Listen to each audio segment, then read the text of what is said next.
Welcome. In this video, we're going to be looking at example 2 in your MAT043 workbook. You can see here I have an Excel file already open. This is the same Excel file that is in your lesson. So I recommend that you open it up and follow along with me and kind of work with me. So you can see here I have the APR already put in at 9%. Our N is 12 because it's calculated monthly. Our Y is 2 on this example with Lauren borrowing her $2,300 to purchase furniture. PMT, while we calculated that in example 1, I just wanted to show you again here how to do that. And then our p-value, our starting amount that she borrowed, $2,300. Okay, so remember for PMT, we will do equals PMT.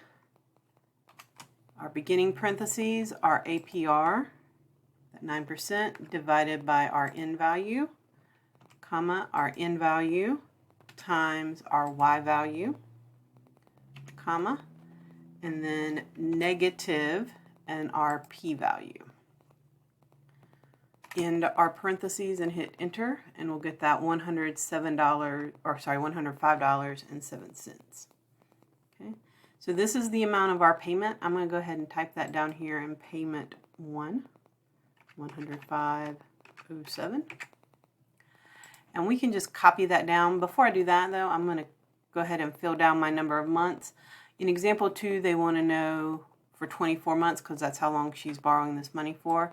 So if you highlight 1 and 2 and move over there to the right where we get the little plus sign, we can drag down and it'll drag down the series. It'll continue doing what is already there, and you can see it'll count for me. Now I'm at 24.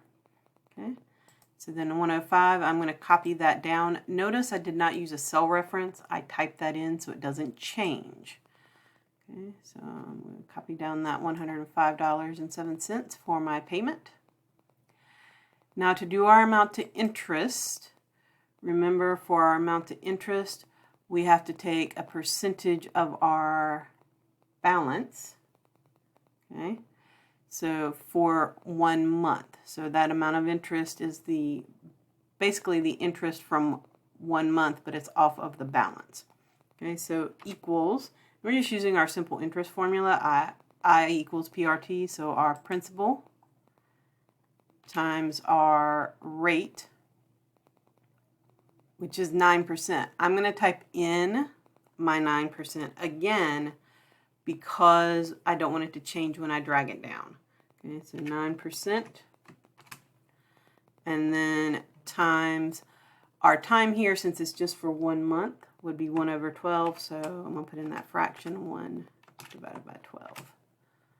Okay, and enter. So 1725, which is what we got on our other, in example 1.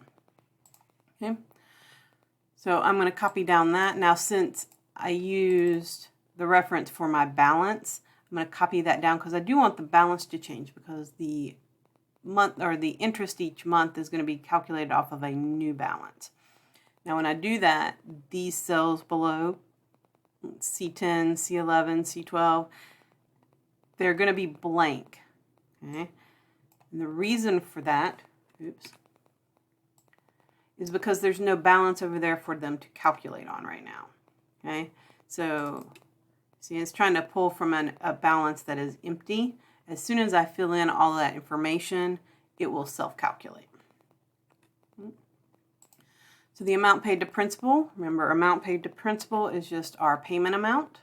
So I'm going to click on that first payment, minus the interest amount from that month. So subtract that interest amount, enter.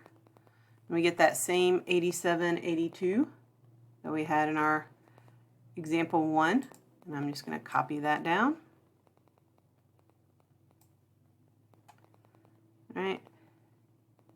Again, okay, this is calculating off of numbers that are not yet filled in. So that's why it looks a little weird until we get everything put in. Okay. Now we need to calculate the ending balance for that first month there. So to do that, I'm going to do equals. I'm going to take my previous balance, that balance above, and subtract the amount paid to principal, which is right next to it. Hit enter, and that will give me my new balance. And then I'm going to drag that formula down, and you'll notice now all of those other values are going to change and self-calculate. Okay. You can see here we have all of those. Now if you look down at the bottom, you'll notice at the end, month 24, she's supposed to be paid off, but this shows that she still owes 13 cents. So to fix that, what we do is we adjust the final payment. Okay, so, and this happens a lot of times in car payments or in house payments. The final payment will be a little bit more or a little bit less than all the other payments. You know, it just doesn't always come out to be even at zero. Okay, so to do that, since we owe 13 cents, we're going to add 13 cents to that last payment. So I'm just going to, 105.07 plus 13 would be $105.20. And when I do that, notice it changes that to zero. Oops. That final amount has to be zero. The only payment you can change is the last payment. Do not change any of the others, okay? Make sure you only change the last payment to get that zero amount. Right?